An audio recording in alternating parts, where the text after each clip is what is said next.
Today, many students go to college with numerous questions about their faith, yearning to know if the seed planted in them as a child is both true and practical. Using the miracle on the road to Emmaus as a model, young adult ministers conversed weekly for 3 months with college students about the most pressing questions they had about the Catholic faith. As they journeyed together virtually, something amazing happened. Doubts disappeared, fears faded, and Jesus revealed that He is still alive. Hearts Burning Within Us, the latest book from Patchwork Heart Ministry, is a result of that grace-infused conversation. It is the perfect back-to-school gift for recent high school graduates and current college students. Get your copy for them today at patchworkheart.org or by calling 424-704-3278. That's 424-704-3278. The Shroud of Turin is one of the most researched and studied relics in church history, and profoundly impacts many who encounter its mystery. As a person of faith, looking at it through the eyes of faith, I don't think it can help but touch your heart. Something that we can look on not only to bolster our faith in those moments of weakness, but also to deepen our faith and our appreciation, our intimacy with Christ. Join Fiat Ministry Network and Patchwork Heart Ministry as they examine the science of the shroud through the lens of faith. Really interesting scientific information that we didn't know about, like the pollen from all the different regions of the world. As the shroud traveled around, it picked that up. Some of the mites, things like that was really interesting to me. I mean, this made you really want to believe it a lot more. It's impressive. Like, humanly, I don't think that is another level of love. It's not I'm gonna see people like, oh, I love you, I'll give you a chocolate. No.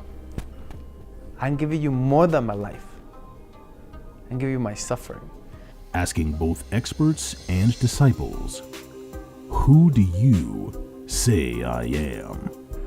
As far as who the man of the shroud is, as a person of faith and kind of reviewing the evidence there, it seems that a convincing argument can be made that it's Jesus of Nazareth.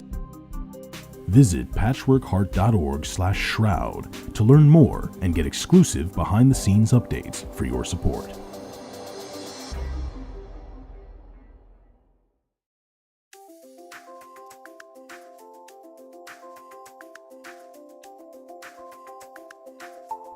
Welcome to the Sowing Hope podcast. This is a show all about implanting hope in our hearts.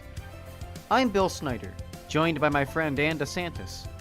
We're glad you're here for our uplifting conversation about faith and how it sustains our hearts through all the seasons of life. Thanks for walking with us. Hello, everybody, and welcome to this episode of Sowing Hope. I am Bill Snyder. It's great to be with you, and thank you so much for tuning in to Patchwork Heart Radio, wherever you're listening to us, whether it be on YouTube or Podbean or Podpage site. Thank you so very much for tuning in and being a part of our ministry. We always encourage you to reach out to us, whether it be on social media or through our email, which is very simply sowinghope@patchworkheart.org. As always, I'm joined by my co-host and good friend Ann DeSantis. Ann, how are you?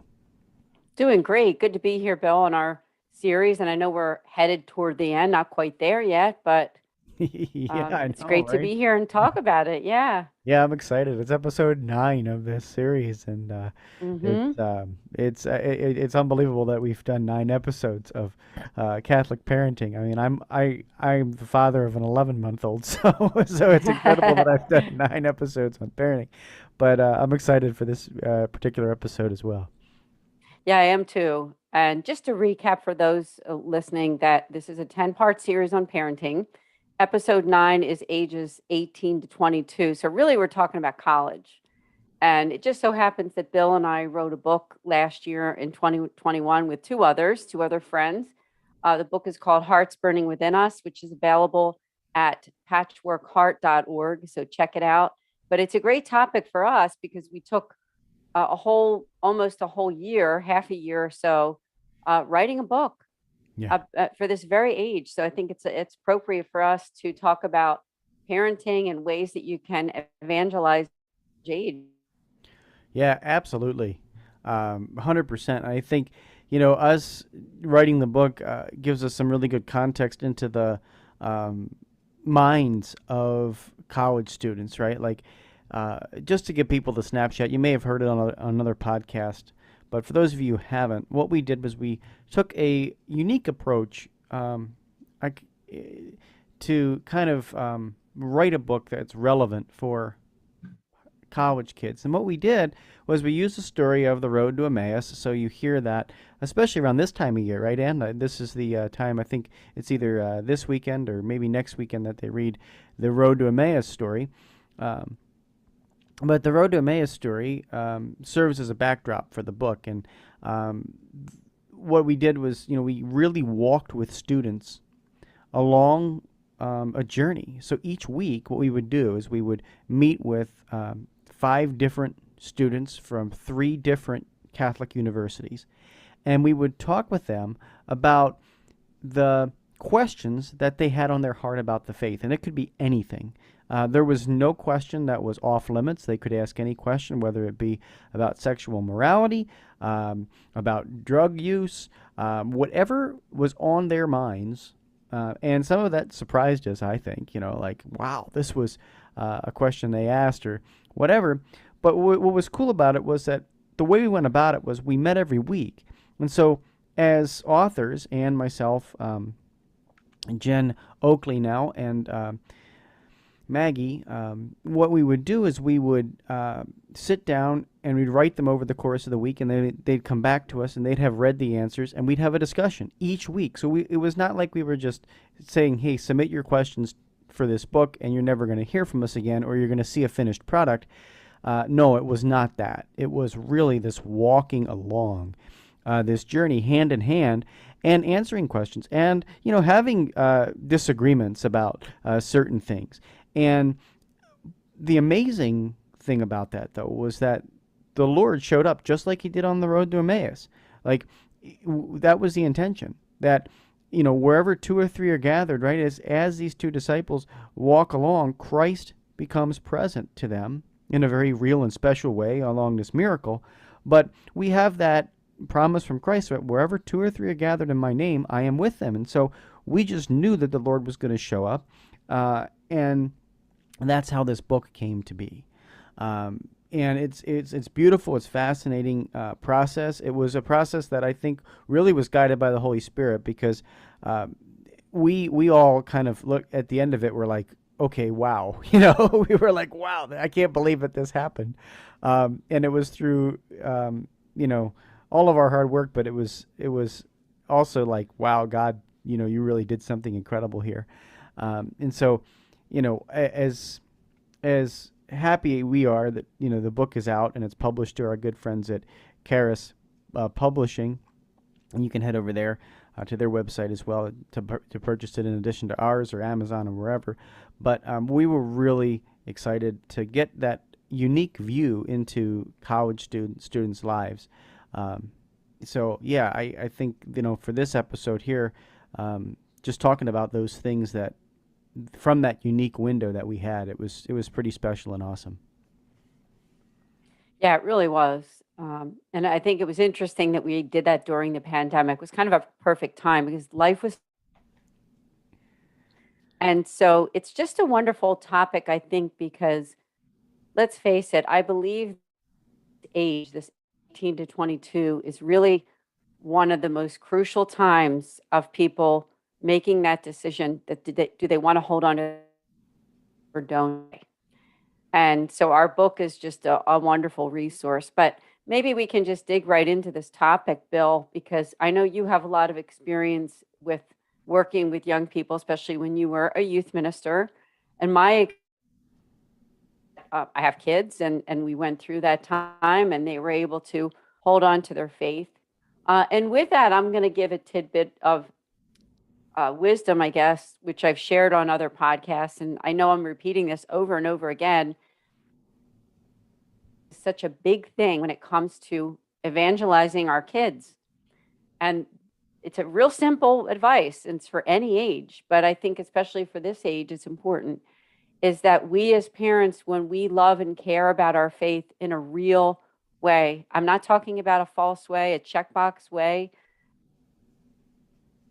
evangelize our kids is always, always, always going to be that we take our own faith seriously, not in a fanatical way, right, Bill? Right. But in a real way that we love God and we take that second part of it very seriously too. We love others. So it's not just about checkboxing our faith that we go to mass and do all the right things, all the right prayers, but that we love others, we do good things for the world, showing our faith to others, not to just make them become exactly like us. I think that's a real fight with parenting. Have and think what we think it means to be a good Catholic, but remember, our kids are not us, right? And so their way of expressing who they are and the ways that they decide to use their gifts and talents might be different than ours. It might not be exactly. Just have to accept, I think, that when our kids get to be between the ages of 18 and 22, that pray for them to love God and love others and follow their Catholic faith, but also pray that they can find the ways, the best ways that. Bill, I don't know if you agree with that. Yeah, Anne, I think it's definitely something that's super important that, during this age to live your faith, to model it. That is so very important. But, I also think that there is that aspect of letting them grow in faith.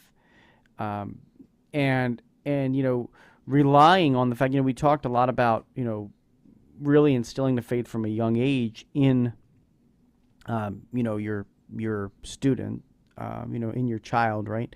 And now it's time to let that bloom a little bit, right? And so, yeah, encouraging them to go to mass when they're at home and stuff like that. I mean, even to this day, like if I'm at my mom and dad's house on a Sunday, we're going to church. It doesn't matter what, it doesn't matter what it is. I mean, I make that a regular habit in my life, but it's a reality for all of us, all of my parents' children. When we're home, we go to church together. It was beautiful. We all were able to be at Easter Mass together with my son and my wife. It was beautiful. But, here's the thing. Like, when you're a young adult, you have extended amount of time, especially if you're in college, away from your parents. Like, you're gone for a semester many times. I mean, some kids live at home, and that's great. But the reality is that you're probably off doing things, and, college, like, you're not under the same roof like you are, 24/7 like you're in high school. Like, those years are over. And, you've got internships and jobs, and you're juggling all this stuff, and you're right. So you have to begin to own your own faith, and there really is an ownership that you have to have, right? And so parents, you resist the urge to, control every little detail. Like, if your son or your daughter is out, at an internship or doing something and misses family rosary night, like, it's not something that I would be hounding them about. That's not something personally. I'd be like, hey, you know what? Make up, you're going to make up your rosary elsewhere. And you got to trust that they're creating their own prayer habits. There has to be a little bit of trust there. And, they might be craving that. They might be missing that. And they might be saying, oh man, I wish I was there. And they might do it on their own in their own car, on their car ride to or from work or to or from their internship or whatever. But this is how they create those habits. And I think when we were talking with a lot of the, students that we were talking with the book, I really believe, we saw a lot of that. Like, we saw like them turning over their questions and saying, hey, you know what? I didn't get every answer to every question that I've ever received in my whole life. And guess what? As a 37-year-old guy, I still don't have all the answers to all the questions that I have about my faith either. So, that's something that for young adults, you have to realize that this is a continual learning process, and allowing your children, and it's hard right? Like I don't want anybody else, teaching my kids about the faith other than me right now. Like, Elvin's, that he's that young, and I can't imagine what that's going to be like when I have to go turn that over to others to maybe have those different conversations with them and stuff like that. But I would really, really, really push hard, and I would really, really do your best to restrain yourself from controlling every aspect of their faith life. And that's the best advice I think I can give you as somebody who has, encountered this and seen this up close. No, that's excellent advice, Bill. Thank you, because I think that the wisdom that you learn as a parent, no matter what age, I think it helps other age areas, right? I mean, the things that I learned when I parented my kids when they were young, really young, are still things that help me today. And now my kids are in that late stage, right? They're over the age of 22 and adults now, but you're still a mom, you're still a parent. It's just that you're not a parent in that same exact way that you were, of course, when they were below the age of 18 or even 22. It's much different when they're adults. I do want to bring up a couple organizations that I think are very helpful for college age, for you who are listening that are parents, and even if you are yourself in college. You might have heard of the organization called Focus, focus.org, and it is the Fellowship of Catholic University Students. In fact, Bill and I have interviewed a couple different people from Focus on this very podcast, Sowing Hope. So definitely check out the website, because they are wonderful and offer so much about connecting on campus, faith resources, and getting in touch with missionaries at colleges. So please do check that out. Another one is Net Ministries, which my own daughter was involved with, which is the National Evangelization Team. So just Google that at Net Ministries. What they do is they are a group of people between the ages of 18 to 28 that do evangelization all over the United States, traveling to churches and dioceses and archdioceses and offering something like confirmation retreats and evangelization to young people below the age of 18. I think namely mostly middle school and high school age, but it's a wonderful thing that young people can get involved with as a missionary. And so I can't recommend it enough. And my daughter was involved with it for almost a full year after college, and she just got so much from it in terms of loving her faith and evangelizing. Yeah. I know you're familiar with that one too, Bill. It is. Oh, yeah. And I mean, NET's an amazing organization, and it impacts so many people across the globe. Across the United States, it really does. It just impacts the faith lives of not only those serving but those who have served, and so it's so great. And I really encourage young people to get involved with that, get out of the boat, and that's something to go serve on. Again, it helps them own their own faith. It helps them tell their story, right? Like, that's another really big thing that I think came through in our conversation with young people, was that they really wanted to know how to evangelize. They wanted to know how to share the faith. And that right there is super. I can't tell you how many questions and do we write that were evangelization related. How do I share the faith with somebody? Is it okay if I have friends who are not part of the Catholic Church? Like, how do I juggle all of this? And it was it was so fascinating to learn that. But that's one of the things that NET really does help people do, is own their faith, learn how to answer the questions, learn how to serve other people, serve the younger generation. I always had NET teams come to our parish, always, when I was a youth minister, and some of the most on fire Catholics are involved in this, and so I would really just encourage you to explore that option for your or gently say, hey, this is a thing you could do after school. Take a year of or year. I think you can up to 2 years, right, of time to serve on national evangelization teams, and many people right after school go right into it, right after they graduate college, because it's a great primer to kind of get ready for whatever job you might be going to. As a youth minister, or if you're going to be serving in the church, it's really a great ministry. So yeah, check it out. Yeah.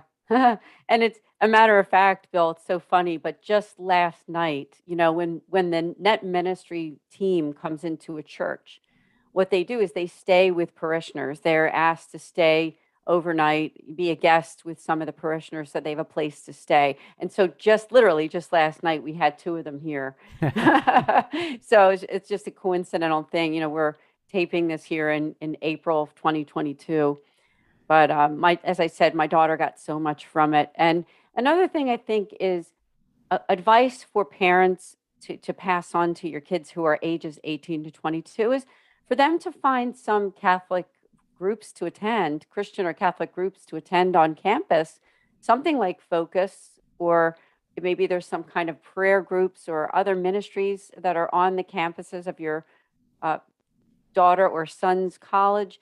Get to meet some like-minded people that share the Catholic faith, that care about their faith, that want to attend Mass on Sundays, or maybe even once in a while to get into daily Mass. Because I know that when my daughter was away at school, she went to DeSales University, a wonderful university in the greater Philadelphia area. She met some good people when she was involved in campus ministry, and went on retreats. And also sometimes when she was able to, she attended daily Mass. And it really makes all the difference when you meet people, even if you just have one friend who's Catholic, or follows their faith and cares about their faith. It just really makes a difference. Oh, I really absolutely. think so. I know you agree on that one. Oh yeah. One of the resources that youth ministers have is a thing called Newman Connection. I Mm, really encourage you to look at that. The Newman Connection is one of the things that helps young people a lot when they go to off visiting colleges. Like we're talking about that 18 to 22 range, but in the last podcast, we were talking about kind of preparing for college. Well, one of the things that you can do to help your young adult as they're going off to college, probably should have included this in the previous episode, but is connect with what they call the Newman Connection.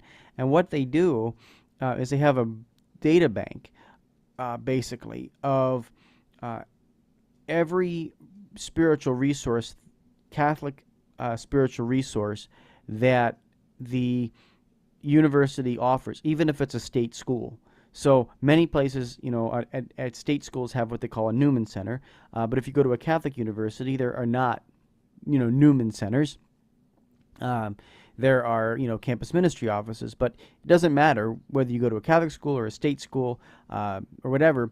This Newman Connection has those resources available, and so the youth minister can go into the computer, they can plug in, what school they're going to, and then it spits out a list of all the different people to contact. And so that's a really great thing to do as you're going to visit schools.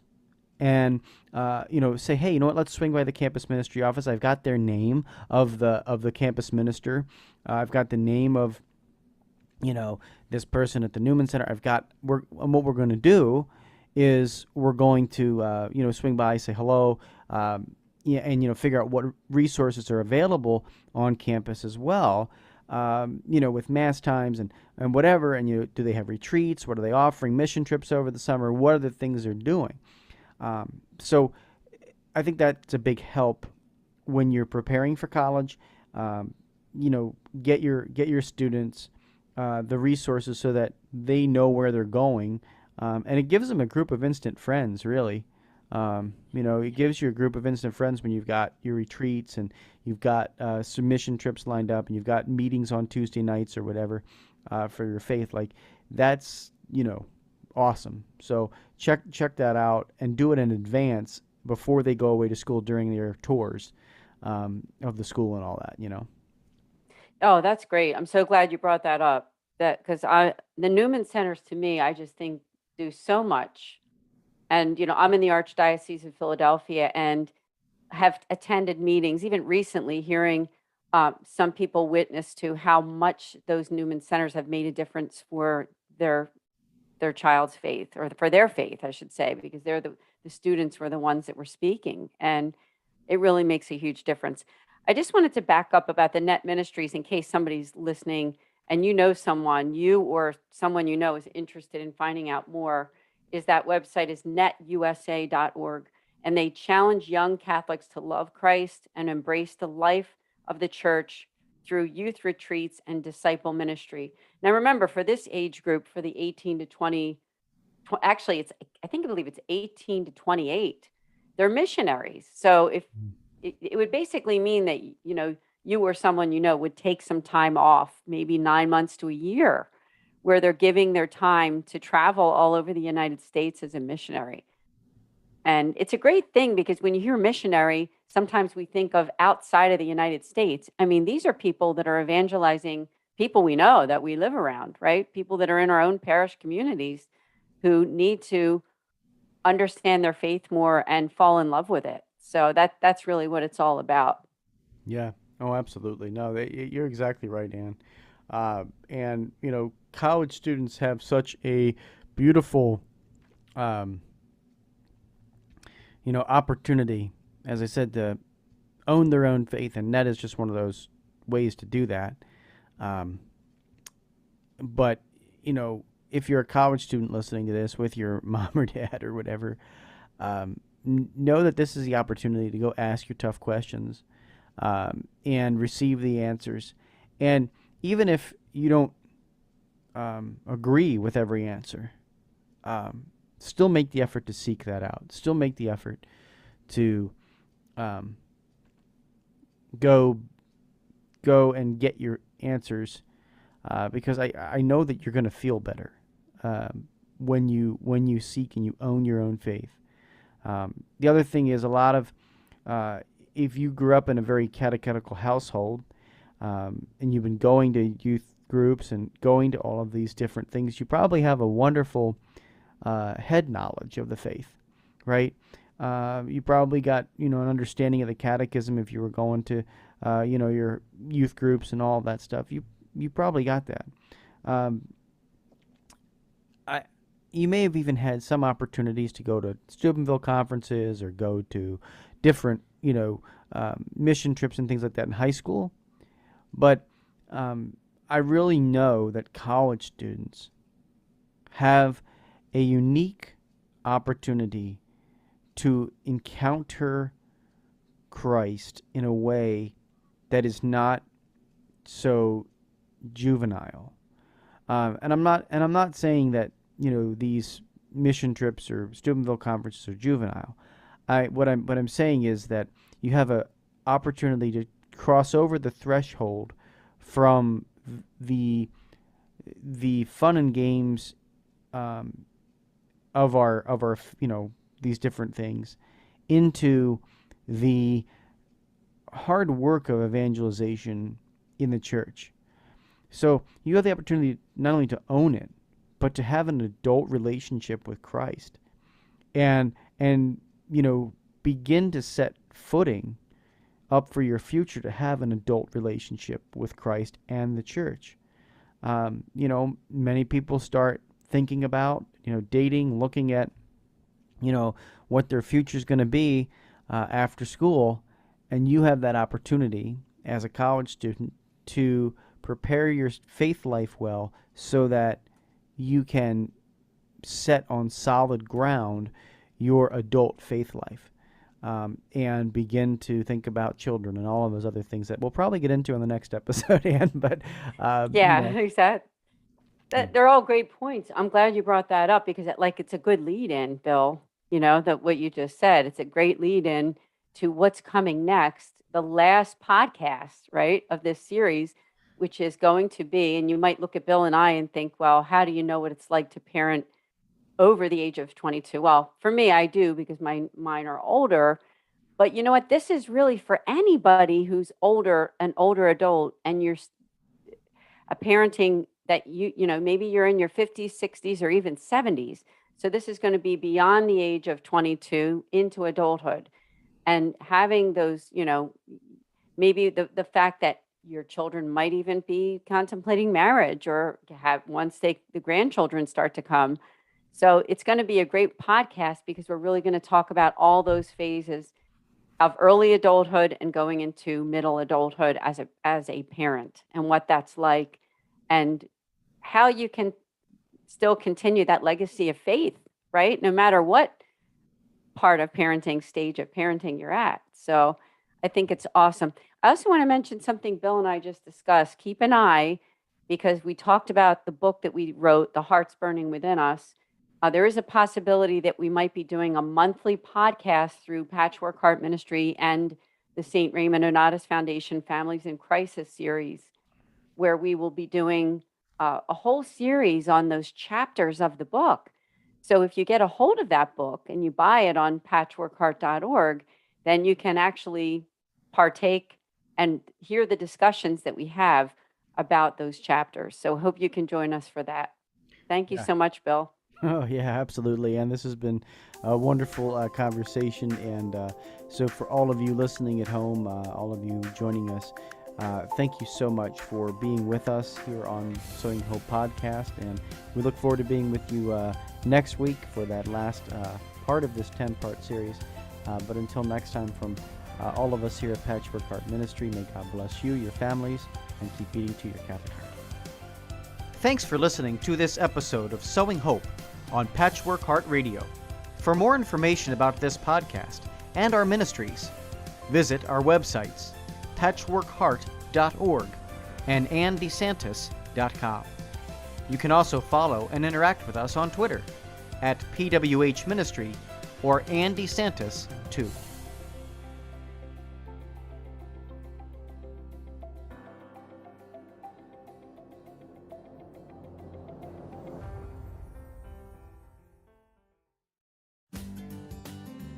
Today, many students go to college with numerous questions about their faith, yearning to know if the seed planted in them as a child is both true and practical. Using the miracle on the road to Emmaus as a model, young adult ministers conversed weekly for 3 months with college students about the most pressing questions they had about the Catholic faith. As they journeyed together virtually, something amazing happened. Doubts disappeared, fears faded, and Jesus revealed that He is still alive. Hearts Burning Within Us, the latest book from Patchwork Heart Ministry, is a result of that grace-infused conversation. It is the perfect back-to-school gift for recent high school graduates and current college students. Get your copy for them today at patchworkheart.org or by calling 424-704-3278. That's 424-704-3278. The Shroud of Turin is one of the most researched and studied relics in church history, and profoundly impacts many who encounter its mystery. As a person of faith, looking at it through the eyes of faith, I don't think it can help but touch your heart. Something that we can look on not only to bolster our faith in those moments of weakness, but also to deepen our faith and our appreciation, our intimacy with Christ. Join Fiat Ministry Network and Patchwork Heart Ministry as they examine the science of the Shroud through the lens of faith. Really interesting scientific information that we didn't know about, like the pollen from all the different regions of the world. As the Shroud traveled around, it picked that up. Some of the mites, things like that was really interesting to me. I mean, this made you really want to believe it a lot more. It's impressive. Like humanly, I don't think like that is another level of love. It's not I'm gonna say, like, oh, I love you, I'll give you a chocolate. No. I'm giving you more than my life.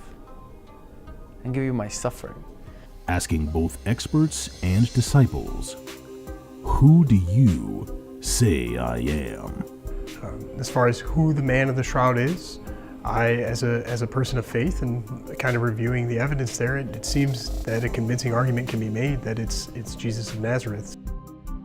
Visit patchworkheart.org/shroud to learn more and get exclusive behind-the-scenes updates for your support.